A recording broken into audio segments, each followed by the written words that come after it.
behind closed doors. Sarah and Emily had been friends since the first grade. It seemed nothing could tear them apart. One completed the other, like two halves of a whole. But their friendship hid secrets. The first time Sarah visited Emily's house, she noticed something strange about the place. Old wallpaper with faded floral patterns clung to the walls, and the furniture looked heavy and unwelcoming. The corners of the rooms were swallowed in dimness, even on sunny days. Among the wooden and bone figurines on the shelves, a snarling wolf stood out. Its twisted grin sent chills down Sarah's spine. The air felt cold, as if something invisible lingered in it. The house seemed silent. Emily's father was a truck driver and rarely home, while her mother moved almost soundlessly, as if afraid to wake something or someone. Even during moments of laughter, the tension remained, as though unseen eyes were always watching. One day, Sarah noticed a door at the end of the hallway, always tightly shut. Curiosity overcame fear, and she cracked it open. Inside was a room with a dusty armchair by the window and shelves cluttered with books. On one of the shelves stood old photographs. In the pictures, a family, a father, a mother, and a young girl. But it wasn't Emily.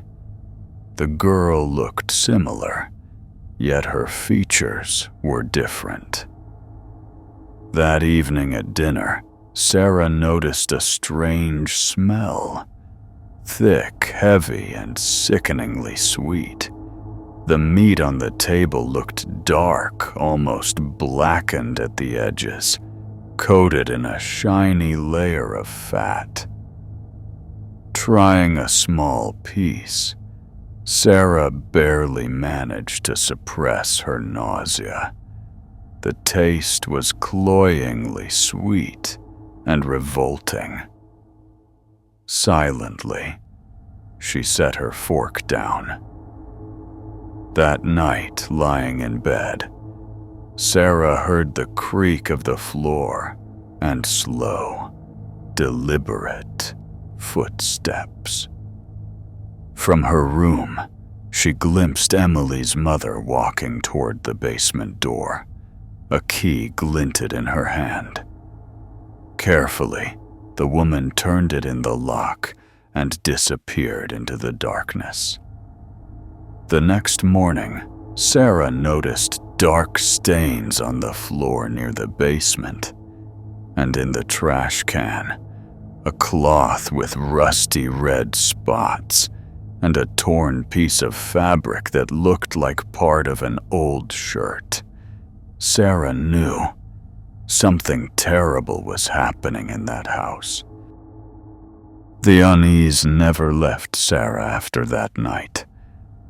Her thoughts kept circling back to the basement and its strange door. The stains on the floor had grown darker, as if something was seeping through the wooden planks. Curiosity gnawed at her insides. Sarah began watching Emily's mother more closely and started noticing things she had overlooked before. The woman seemed different, her face gaunt, her steps careful, her gaze cold. Each time she disappeared into the basement, Sarah wondered what was hidden down there. One day, while Emily was upstairs, Sarah crept toward the basement door. The key hung on a hook beside it, worn, brass, and dull. Sarah glanced around, then quietly grabbed it and slid it into the lock. The latch clicked, and the door slowly swung open. A narrow staircase led downward. Damp air hit her face, carrying that same sickly sweet scent. Swallowing her fear, Sarah stepped carefully down the stairs. The basement was dimly lit by a flickering bulb, its trembling light dancing along the walls. Dusty jars and old boxes cluttered the shelves. But what drew Sarah's attention was a freezer in the corner, large, rusted, with a heavy metal lid. As she approached, she felt a cold draft seeping from the cracks. With trembling fingers, Sarah lifted the lid. Inside, wrapped in plastic, lay a human hand. Pale, mottled, with twisted fingers. Dark streaks of dried blood stained the plastic. Sarah staggered back, choking down a scream. Footsteps thudded above her. Someone was coming down the stairs.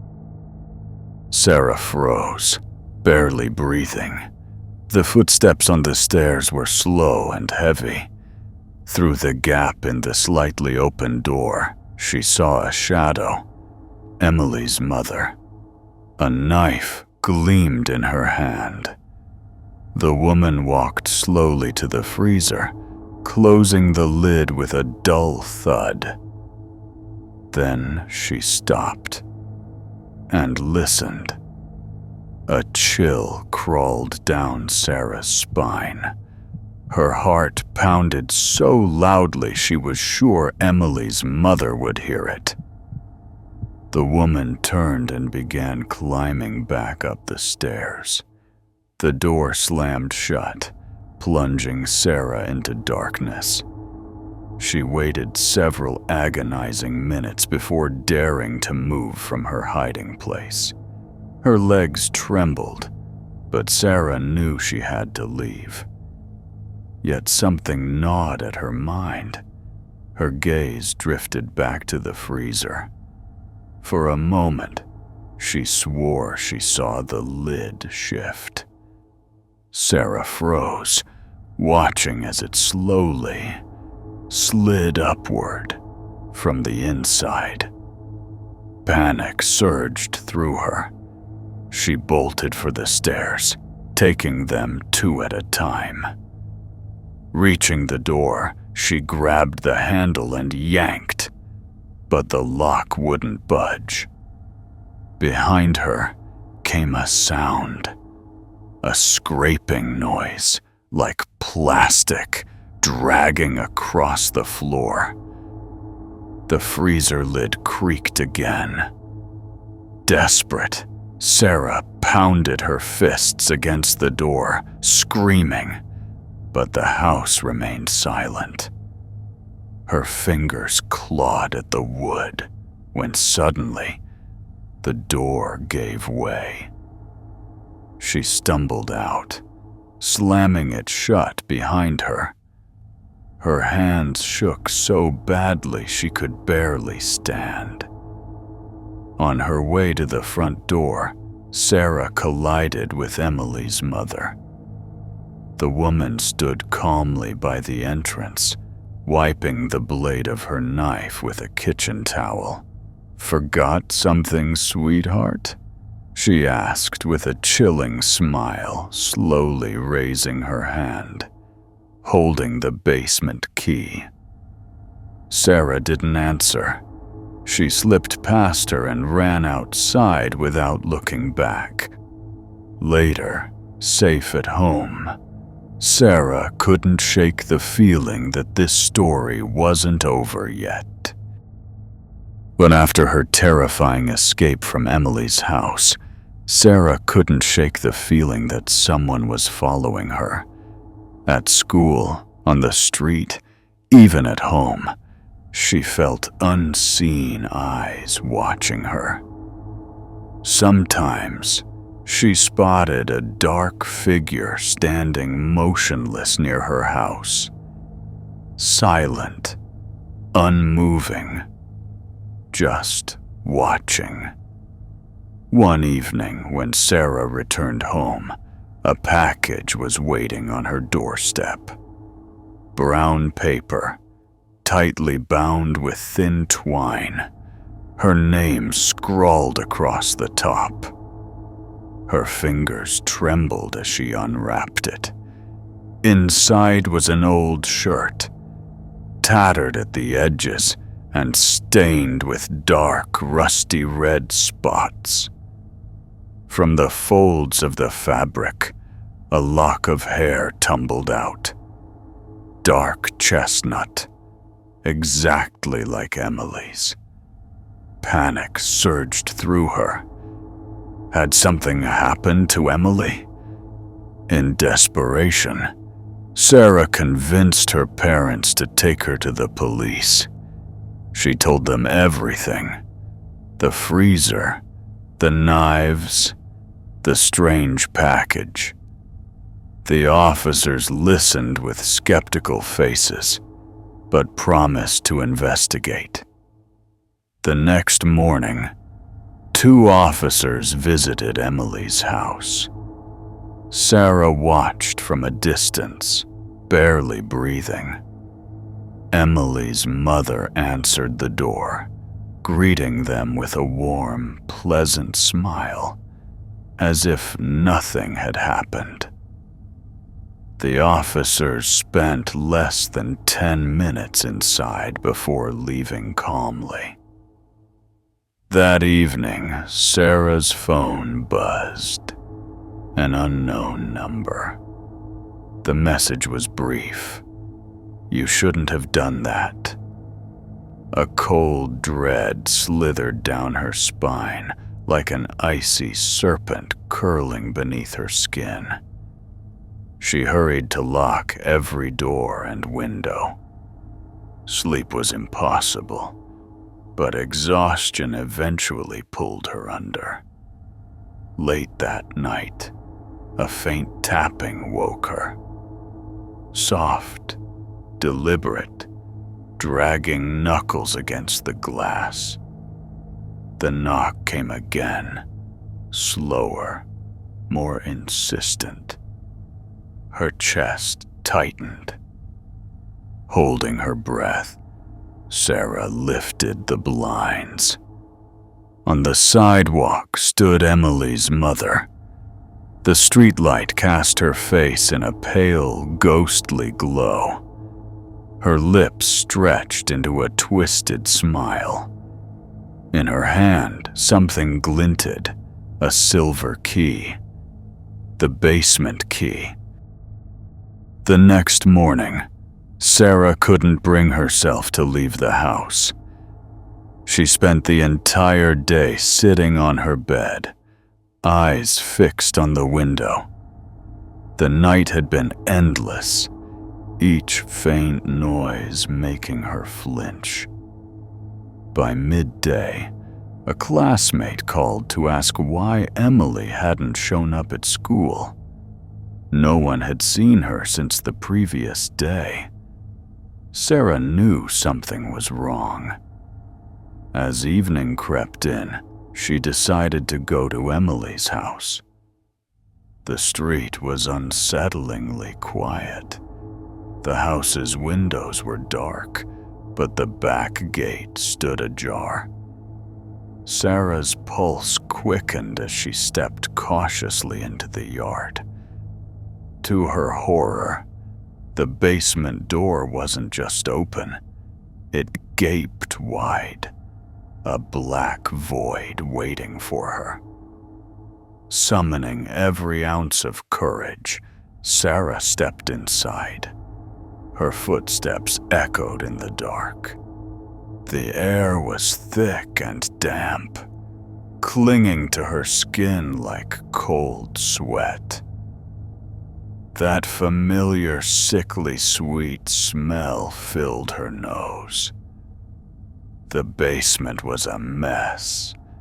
Jars lay shattered on the floor, boxes had been torn open, and in the center of the room lay a heap of torn fabric, stained with dark, crusted spots. Sarah clamped a hand over her mouth to stifle a scream.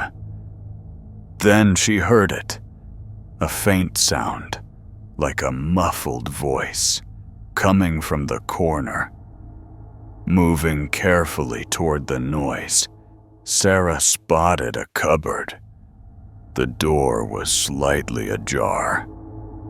She froze, then slowly reached out and pushed it open. Wide, terrified eyes stared back at her. It was Emily, pale, disheveled, her face streaked with tears. "She's here," Emily whispered, gripping Sarah's arm with icy fingers. "Mom, she knows you're here." A floorboard creaked above them. Both girls froze. Heavy footsteps thudded closer to the basement stairs. Someone was coming down. The footsteps grew louder, clearer. Sarah and Emily pressed themselves tightly against the wall, barely daring to breathe. Through the narrow gap in the cupboard door, Sarah glimpsed a shadow, a large figure moving slowly across the room. Emily's mother. A knife gleamed in her hand. The woman stopped near the cupboard and stood still, as if sensing something. Her fingers tightened around the knife's handle. Sarah was certain the door would fly open at any second. But instead, Emily's mother turned toward the freezer. She leaned down, slowly lifted the lid, then gently shut it again. Without a word, she turned back toward the stairs.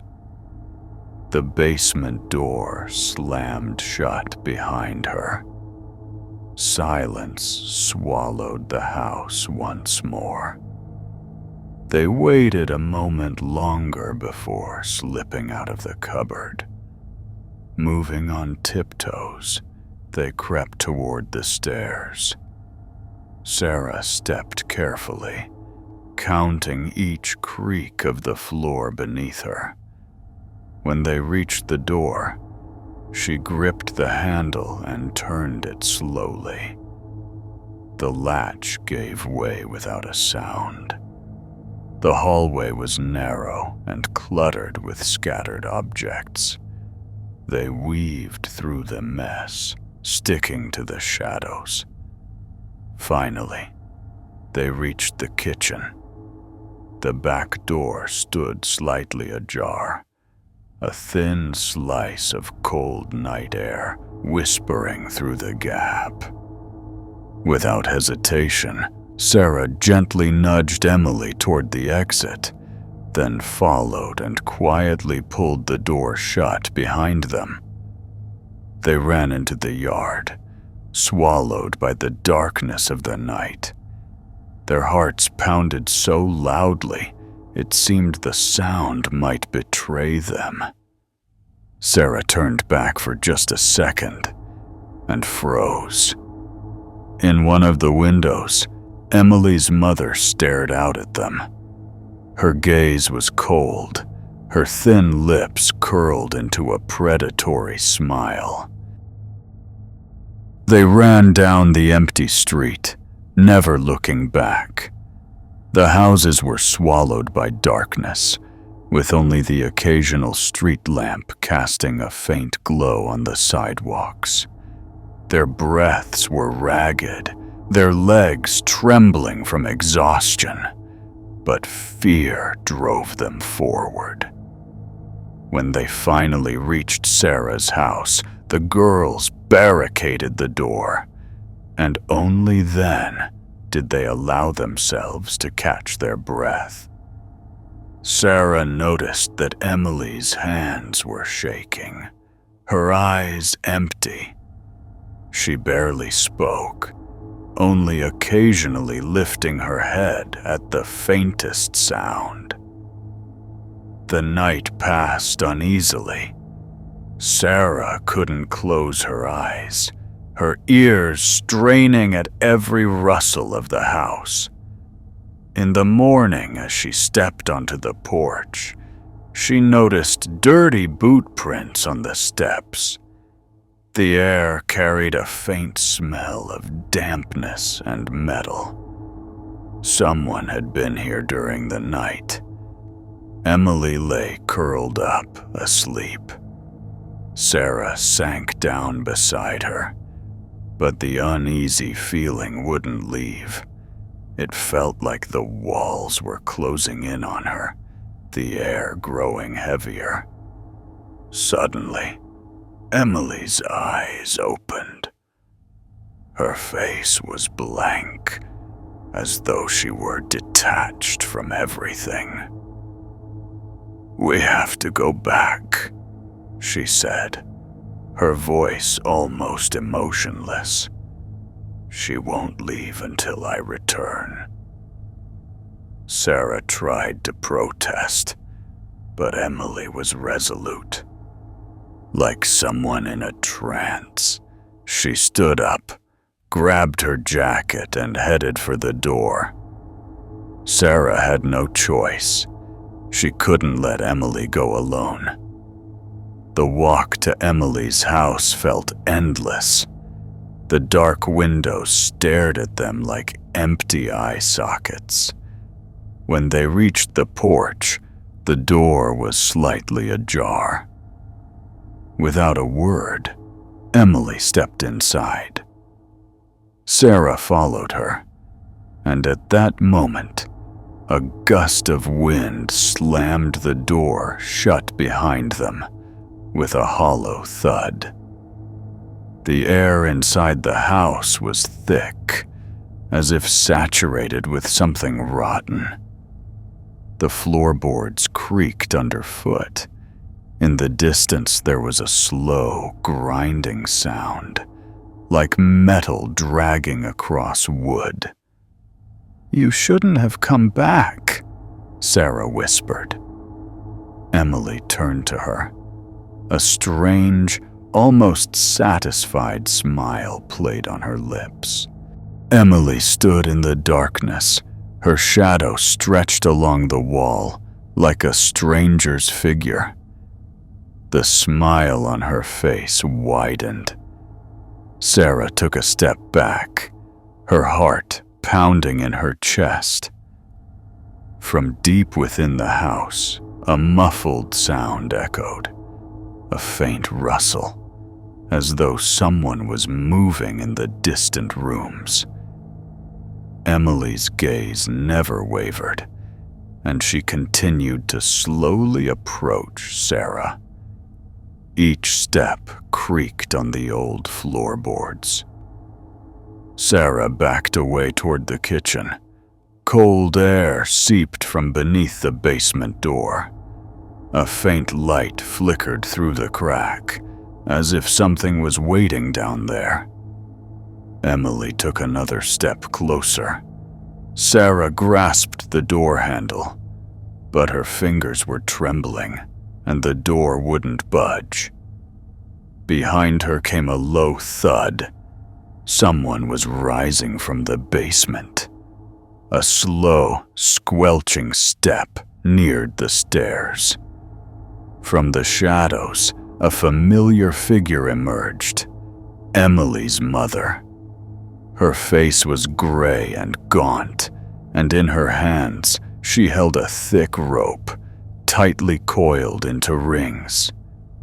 The light from the lamp swayed, and something in her eyes gleamed, something inhuman. Emily froze in the middle of the hallway, as though waiting for this moment. Sarah made a dash to the side, but Emily's cold hand gripped her wrist. The hold was unyielding. Her thin fingers tightened like iron pincers. Panic fueled her strength. Sarah tore free, shoving Emily aside. She sprinted down the hallway and reached the living room, but suddenly her legs tangled in something hard. She crashed into the edge of the table, her head slamming against it, and darkness quickly consumed her. When Sarah awoke, she found herself on the cold concrete floor. Her head throbbed with pain, and her hands were tightly bound behind her. The dank stench of the basement filled her lungs, and the air felt thick as if it weighed on her skin. In the dim light, an old table was barely visible, stained with dried blood. Chains hung from the ceiling. On one of the shelves stood the familiar snarling wolf, its glassy eyes reflecting the light. Footsteps echoed. Emily's mother appeared at the top of the stairs, an axe clutched in her hand. Emily followed behind, holding an old kitchen knife on a tray. A strange smile flickered on the girl's face. Emily's mother stepped closer, crouching down beside Sarah. Her cold fingers roughly checked the knots on Sarah's wrists, as if making sure the victim couldn't escape. Then she reached out to Emily, took the knife from the tray, and slowly dragged the blade across Sarah's cheek. The edge slid lower, toward her neck, leaving thin lines of blood in its wake. Sarah knew this was only the prelude to something far worse. Blood trickled down Sarah's neck in a thin stream, leaving a warm trail on her cold skin. Emily's mother stood over her, gripping the knife, savoring the moment. Emily set the tray down on the table and stepped back. Sarah realized that help was nowhere to be found. She began to move her wrists, tugging them against the tight knots. The rope dug into her skin, but the loop slowly loosened. Emily's mother turned her back, busying herself with something on the table. Sarah felt her hands were about to be free.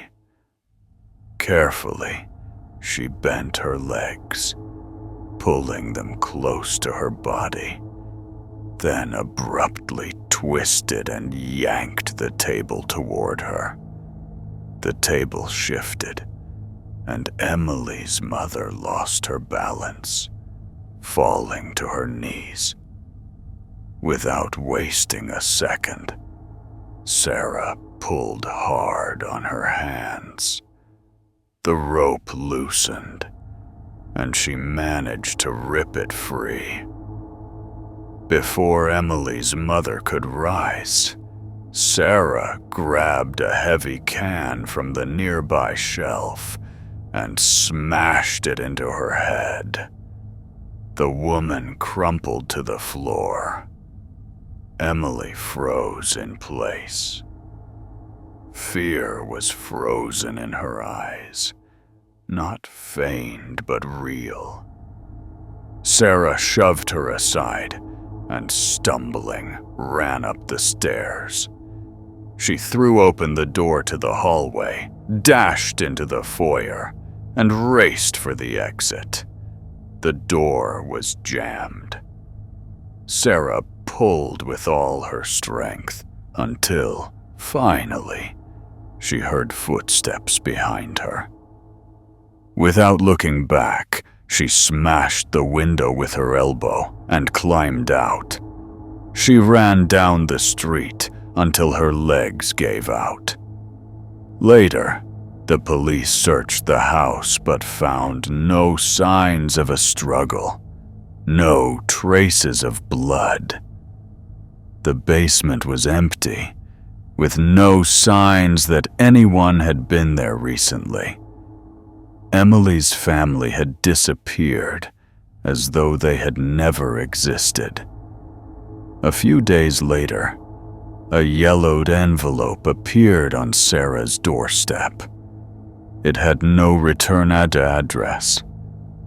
Inside was a photograph. Emily sat at a table set for dinner, a plate of raw meat before her. Behind her, her mother stood, grinning at the camera.